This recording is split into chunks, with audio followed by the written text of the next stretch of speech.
I'm Ash, that's Luna, and today we will be reading My Hero Academia fanfiction. Safe for work. Yes, safe for work. That means if you came for the lemons, there will be none. Sorry. Okay, so I'm gonna have us do a short introduction since this is also our first video on who our favorite characters are. So, Luna, would you like to go first? Yeah, hi. I like Izuku, Bakugo, Kiri, Denki, Mona, and maybe Tetsu. He's okay. Shoto is kind of there, but not really. Out of both of us, she likes a lot more guys than I do. I like 3, maybe 4. So my favorites are Izuku as well. I also like him. I saw it first. So I like Todoroki, as a lot of you probably know why. And I also like the 3rd year student Tamaki. You like daddy issues. Daddy issues. No, he's just hot though. But yeah, I like Amajiki, best shy boy. And Bakugo's a little bit there. He creeping there. Okay. Alright, so we're gonna start this off by going to the wonderful world of Wattpad. Woohoo. I am a BTS army, by the way. And I have written stories, so.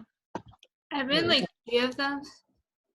She writes a lot more than I do, but I write some. I had this longer than you have, so I got this in like what, 6th grade? I did too though, but we're in different years though. Yeah. She's older than I am. By how long? 3 years, I think. Yeah, 3. Okay, so we will be reading Boku no Hero Academia one-shots. This is book 1. There's 2 books out, and it's by the person Kawiipon. All right, so we're reading Midoriya first. So we decided that we're gonna read AUs as well because AUs are great. All right, so I'll start this off. It was coming, the day of your arranged marriage with Prince Shoto, Todoroki. His father, Enji, had agreed with your parents at birth that you were to be betrothed to his son. As children, you played together frequently, developing a strong sibling-like bond. Not thought much of the marriage, not until you met Izuku. Aimlessly wandering the village streets, happy to be out of the confines of your castle, devoid of cautionary knights, you subtly hummed a soft tune, examining some fruit from a nearby market. You were so engrossed in your activities, in fact, that you failed to see a nervous young boy ambling towards you. Then Almighty thought you hit the ground. Ouch! You mumbled tenderly, raising your hand in effort to hold your head. However, upon brushing a sweaty forehead, your eyes shot up at a glance the Aslan. A mop of bushy green hair was laying on your chest. For a few moments, you were on full alert, expecting the boy to wake and attack you. Although he didn't seem awfully threatening, while he was unconscious, you attempted to shift him, but to no avail. All of a sudden, he stirred, turning his head in your chest, and electing a lovely red hue from your features. He yawned and began slowly lifting his head, opening his eyes, and finally stopping. You looked into each other's eyes. Hello? He spoke apprehensively. An expression of pure bewilderment was present on his face, which you gleaned to be rather handsome. However, as soon as reality caught up, his skin went from pale to dark crimson in a matter of seconds. It was almost comical how you could virtually see the stages of embarrassment as they came. Wah! He cried, his shrill voice leading you to block your ears in a mad rush to not become deafened. He was panicking simultaneously, muttering to himself and waving his hands about, which you couldn't deny was really cute. I'm sorry, really, really sorry. I didn't mean to. I swear. It's just I was being chased, and I came here. Then I ran to you, and I appreciate your concern. But I'm truly all right. Are you assured? Giving gifting him an angelic smile. Looking into your eye color, he was seeing luminous stars, a beauty so radiant that the goddess of love herself would wither before it. Oh, thank goodness! He breathed a sigh of release, tearing his own wide orbs away from your and Galen's. Would you help me up? Your voice thundered in his ear like a choir of angels. Yes, sorry. Hastily removing himself from your body, he laced your fingers together and hoisted you to your feet. Nervously glancing at your joined hands, assessing his sweat levels, he yanked his away, electing to fidget in an attempt to mask his indecency. Excuse me, may I have your name, please? You inquired politely, putting a shocked hand to your mouth when his face once more exploded scarlet. He stood straight, acknowledging your status from the dress you wore, and now endeavoring to play the part of the gentleman. Izuku Midoriya, your highness. Chuckling, you replied, your name, last name. Is it really all right for me to call you that? I mean, you're royal, and I'm just a... He rambled, being cut mid-sentence by the peck on the cheek. You were giggling, observing him as if he was the most precious thing he had ever beheld. He gulped rather audibly, lowering his head and shifting awkwardly closer to you. Taking a deep breath, he wagged his chances and crashed his lips onto you. He's escalating too fast. On you, muscularly. Sending by not the least bit repulsed, it took only a second to register before you kissed back. Moaning into his mouth, pulling away. His face flushed. He mumbled another apology. His words served by the ferocity of your lips staring back onto his. This is so quick. What? The next time you parted, your foreheads were pressed together. Izuku was the first to speak. I know that you're engaged, but what do you think of Prince Shoto? He questioned, sadness in his eyes. This is so quick. I was not expecting this. It escalated way too fast. He's sweet, incredibly charming, smart, remarkably handsome, and he treats me well. You mused, wrapping your arms around your shaking partner's waist. He made for like 5 minutes. Oh, he whispered doleful. But he's not you. He rested his hand on your shoulder, letting you run placed hands through his verdant locks. Sighing a mixture of relief and tranquility, the boy cautiously snaked his arms around you, luring you impossibly closer. He was peaceful, his heart beat claiming the nerves relaxing. He was warm, his body temperature has risen, and now standing outside of the fresh onslaught of merciless rain, you couldn't have been cozier. Hey, Izuku? Yeah, let's run away. Huh? Okay, so he's reading the story myself. It's my boy Katsuki is a vampire AU, so there is a tradition on your small island which happened about once every 2 years. The king, a constantly angry, obviously, overly explosive blonde vampire, required a new blood bank after 2 years. So, I'm a 2-year nightstand. Cool. Great, or sacrifice. Some people often said that this was because by the end of the previous one, he had been drained of all their, oh my god, blood, and their lifeless body was no longer of any use to the islanders. Yep. The king had an assistant, although nobody was entirely sure why he stayed by their boss's side. He had spiky, crisp hair, a shark-like teeth, which were very good for sucking blood. He was actually a much nicer person than the king and didn't look down on humans like his superior. Hiroshima! An irritated voice called. Yes, Bakugo? He asked, used his harsh tone. The king began pulling on his robes hurriedly and almost in panic. But it was always rather hard to tell which was such a one-track individual. The red-haired male walked beside him, presenting his boots and one of the necklaces he generally wore. The king took them without thanking him, but he was used to this as well. It must have been something pretty important to rile the blonde up so much. He turned to Hiroshima, stating, I need a new blood bank. Between the two of them, and only a handful of other soldiers, they managed to gather all the citizens. The king glared down at them from his high post with accusatory scarlet orbs. You were incidentally amongst the crowd, and you kept shutting your eyes from the people surrounding you to the king, and back again. Something told you didn't want to make eye contact with the brute.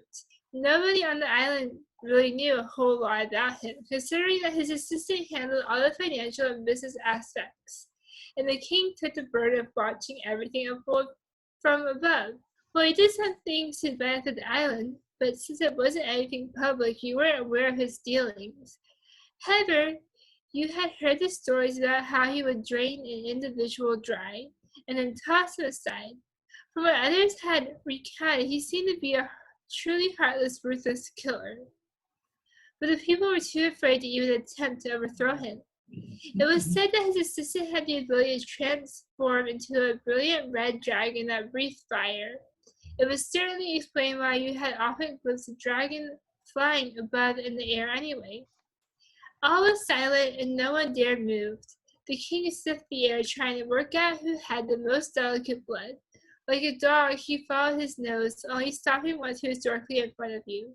Your face immediately paled, and you thought there must have been some sort of mistake.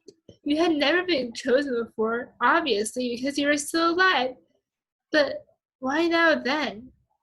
What was so good at the scent quality of your blood anyway? How could vampires even tell? I mean, they looked just like ordinary humans, all except for the protruding fangs. The king walked closer and completely froze. His face moved in a circular motion as he checked, confirming the smell did, and that belonged to you. He pulled back, a smirk now forming on the corners of his mouth. He licked his lips cruelly, sending a violent shiver down your spine. He stood up straight. This is the one. I knew it. We're up for sacrifice. We're gonna die. Yay. Hiroshima nodded, instructing a few of the shoulders to detain you. However, before they got the opportunity, the king raised a hand, stilling them.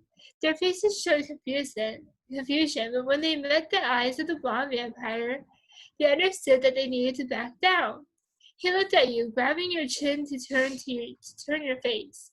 He hummed, rather apparently pleasantly surprised.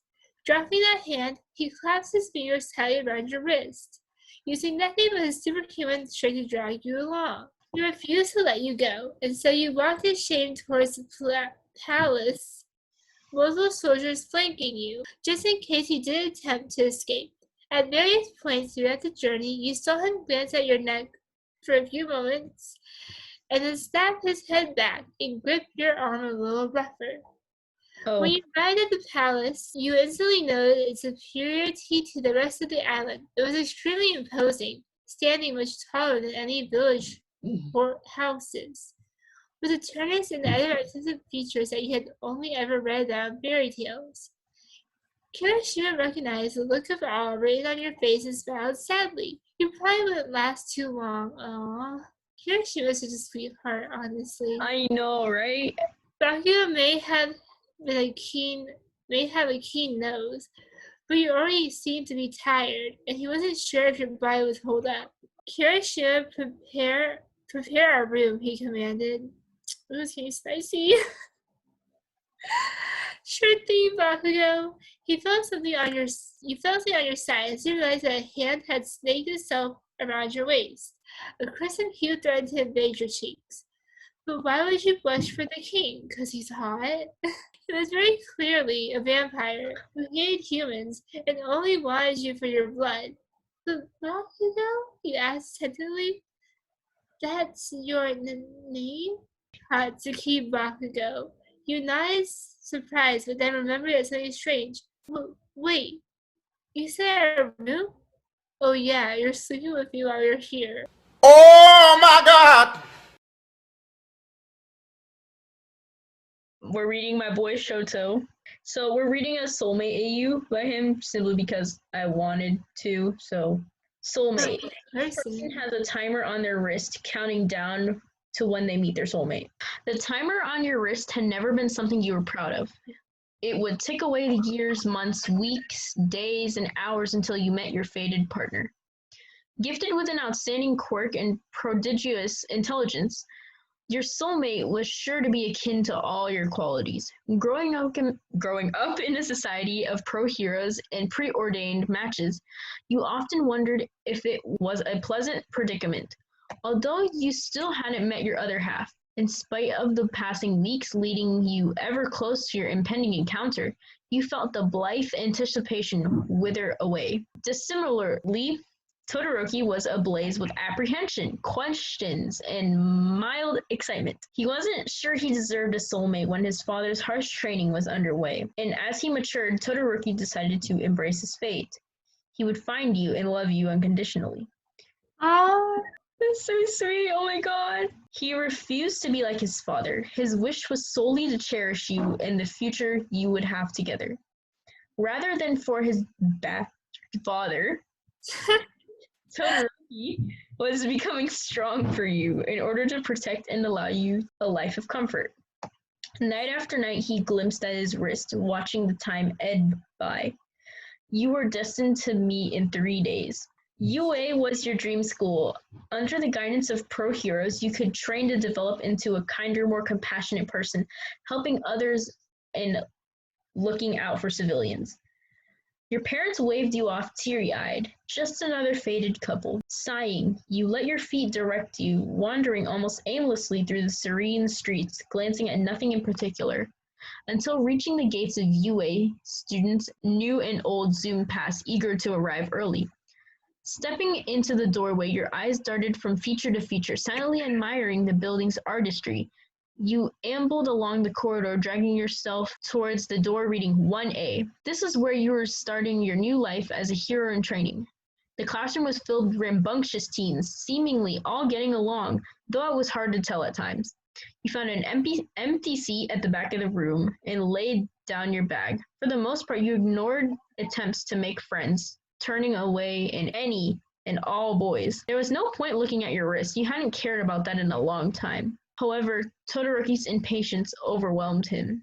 Already in the classroom, he inconspicuously inspected everyone. His soulmate had to be somewhere. Eyeing his timer, he was ecstatic to notice it only displayed zeros. Cautiously, he observed the girl next to him, the one who sighed quietly and brushed off anyone who approached her. Oh my God! Okay, it's happening! Everybody stay calm! Everybody stay calm! When his eyes washed over you, Todoroki's breath hitched. You were gorgeous. Hope seeped into his being and he searched for your wrist. Sensing you were being stared at, you sheepishly turned your head, simultaneously locking gazes with him.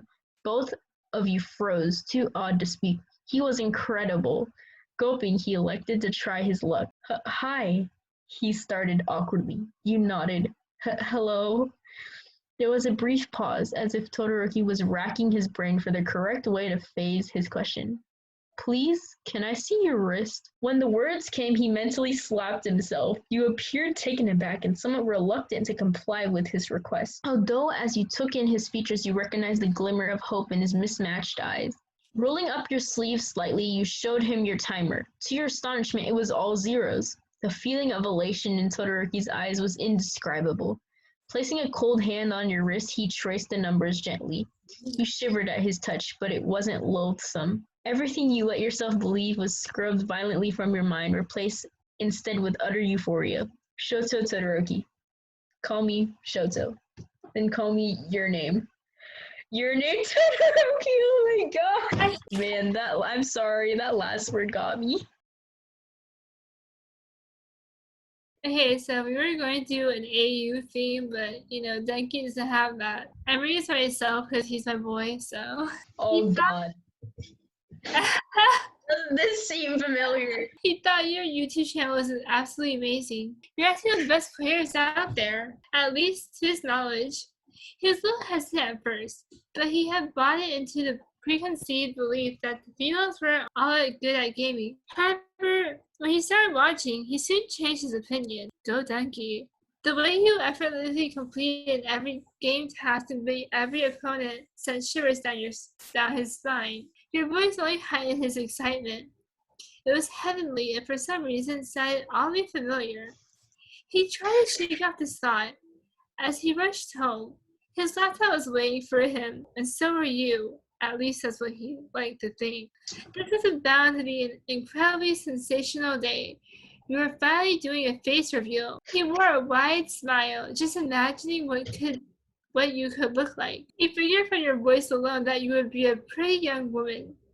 Probably no older than him. Yeah, this is not legal. He began wondering if you lived anywhere close. Suspiciously, he scanned the area, narrowing his eyes at the various houses he passed. When he arrived home, he hastily kicked off his shoes, bounding upstairs without greeting his family. Immediately, he opened his laptop, popping up the correct tab. Dude, this was me during like the beginning of quarantine. And viewing your channel, a whining sound escaped his lips. A whining sound escaped his lips as he realized he had yet to post. He threw himself atop his bed, rolling around and rolling around and biting his sheets. You had promised to do the review after school, he recalls. He probably had it up for a while. He said quietly. His post the wait made it more exciting. A few more minutes passed with the luxury blonde checking his laptop screen frequently. Eventually, he lifted his head at the right moment to see that your video was up. He scrambled up to his desk, settling himself in his chair and clicking on the video. He gulped, extremely nervous. It started and your voice could be heard, but you had a gaming background. Suddenly it was removed and replaced by an awkward-looking girl, waving to the camera and presenting a series of new games. Kaminari's hands flew to cover his mouth, trying to muffle the screams. He had a massive crush on you. This was amazing. He wasn't the last bit aware that you owned such a great account. The content you put out stopped bothering him after some time. It got to the point where he focused on your voice, sometimes playing with your videos on repeat, oh my god boy, while he drifted to sleep. He attempted countless times to pinpoint your voice because he was certain that it sounded familiar. Now he knew why. He almost started crying. You were so cool. He was definitely going to let you know tomorrow. You would be bombarded with questions and compliments. It wasn't as if he never talked to you, but the two of you had drastically different friendship groups, so you didn't often have the chance. That night, he slept peacefully, listening to your soft tone once or twice. His eyes fluttered back open because he distinctly heard his name in your musings. When he finally managed to sleep, it was peaceful, and he dreamed of you. He awoke the next morning feeling refreshed and ready for the day ahead. He proudly ran to school. He was actually incredibly early, so much so that the only other person there was Ida. Yep. As soon as you stepped through the door, you were engulfed in a hug. You stumbled backwards, obviously ill-prepared. Ida made a fleeting comment about your safety at PDA, but neither of you were listening. Hi? This is unusual, you mumbled. His eyes were sparkling. It was absolutely terrifying. You're amazing, he yelled. Thanks, he raised an eyebrow in extreme confusion. He leaned closer. Channel name. I knew it. I recognized the voice. You paled. Maybe you got the wrong person? No way. You did a face reveal yesterday. He beamed, jumping up and down like a constipated child. That was, my doppelganger. That's the worst excuse you could ever come up with.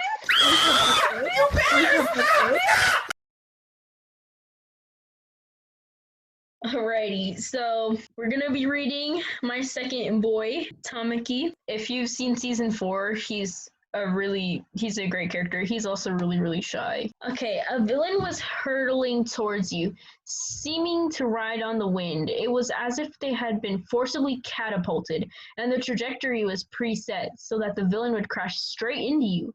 A violent shudder racked your body. The individual in question looked incredibly malicious, but you were rooted to the spot, unable to even lift a finger. Your mouth was hung open and a distressed expression adorned your face. You really didn't want to die like this. It was such a meaningless death. Well, not really. You're stuck to the ground. Oh, that is meaningless. Gulping, you attempted to move your legs, but they were frozen. A cold sweat rolled down your forehead, arms, and chest. The shopping bags dangling from your fingers slipped, falling over on their sides. This was it. You were going to die. Nothing could have possibly prepared you for this unfortunate moment. That is, if you discount that fact that you were an aspiring hero. You weren't exactly a coward, but when something this confusing and dangerous happened, you weren't really sure what to do. The villain was almost upon you. There were no heroes. You were surrounded by civilians, but nobody who could easily stop this monster. Your eye-colored eyes fluttered shut, a singular tear cascading down your cheek. They never collided. You remained in perturbed silence, not daring to open your eyes for fear of seeing the sharp side of a glinting blade. However, instead, you heard gentle footfalls, then labored breathing. It was close, right next to you, perhaps. You sucked in a gasp, stilling your oxygen flow for a good few seconds. You didn't hear the clinking of metal, nor the screams of someone injured. All you could discern were more footsteps, heavier this time, and a few male voices. You recognized one of them, although you weren't sure where from. You absent-mindedly curled and uncurled your fingers. Then you heard someone run up beside you. Then you felt a gentle hand on your shoulder. The unknown person shook you slightly, trying to snap you back into reality. Now that the danger had subsided, you turned your head, immediately feeling a comforting warmth envelop your entire being. It started with the hand on your shoulder, then spread all the way to your toes. Slowly, you allowed your eyes to open. Hey, are you okay? A red-haired boy asked, running to your side. Hey, Kiri! You couldn't speak. It was as though all the air had been punched out of you. The male standing anxiously nearby was completely entrancing. There was an adorable twitch in his pointed ears and a slight quiver in his mouth. You love his ears. Yes! They're elf ears! Elf boy Tamaki! His hair was ebony and he seemed so fluffy. You really wanted to pet it. That's something you would do. Yeah, I would. His eyes were dark and clouded over with nerves. He was in his hero costume, but his hood was down, and he had a visor over his eyes. He looked so outstanding, so cute and pure, that a crimson hue spread on your cheeks. Are you all right? His voice rang in your ears like a choir of angels. There was a dreamy expression on your face as you responded, yeah. Did she hit her head? Fat Gum said, yo, smirking. Dude, Fat Gum would. He is stunned by you. He flushed. Not possible. You're sure about that? The pro hero laughed, looking between you and his intern. The red-haired boy gasped. Aren't you from UA? I think you're a second year. You nodded, voice coming out as barely a whisper. Your name, last name. Eijiro Kirishima. And this, he pointed to the man beside you, is my senpai. Third year, Tamaki Amajiki. Tamaki, you muttered, trying the name on your tongue. He swallowed thickly, attempting to avoid eye contact with you despite your interest to look deeply into his onyx orbs. It was difficult because he genuinely wanted to look at you. Of course he had seen you before, in school, and it was love at first sight. He always broke out in nervous sweat when you passed by each other.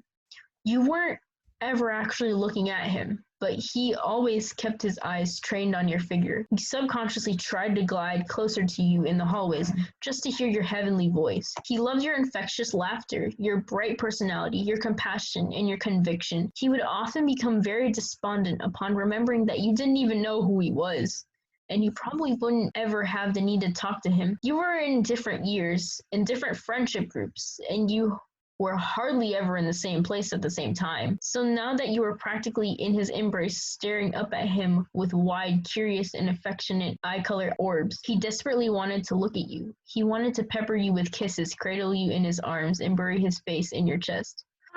He needed the sense of security and trust that you radiated, the one you gave so freely. His grip wavered and his fingers detached from your clothing. He stepped back, crossing his arms against his chest and gazing at the ground. Contrary to his actions, he felt eternally lucky to have been on this particular scene when he was. Since then, you became determined to seek him out whenever possible, bounding up to him in crowds, shouting his name with a dopey smile plastered on your features. His friends would laugh and make jokes about the situation, but Mirio tried to convince him to chase his dream. Now that you were aware of his existence and seemed more than happy just to glimpse him, the blonde figured you wouldn't mind a surprise confession.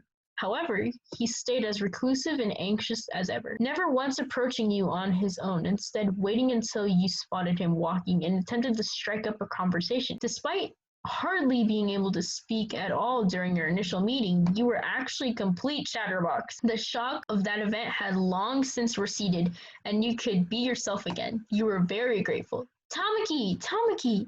You screamed, pushing your way through the rambunctious crowd. The big three turned their heads. Muriel was the first to speak. Your name, how's it going? You giggled. Fine, thank you. I was wondering if I could talk to Tamaki? You giggled. Mirio and Nejire smirked, hauling their friend towards you. Take him, the blue net yelled. Your smile widened as you watched them walk away. The nervous male was, well, nervous. Could you finally be bored of him?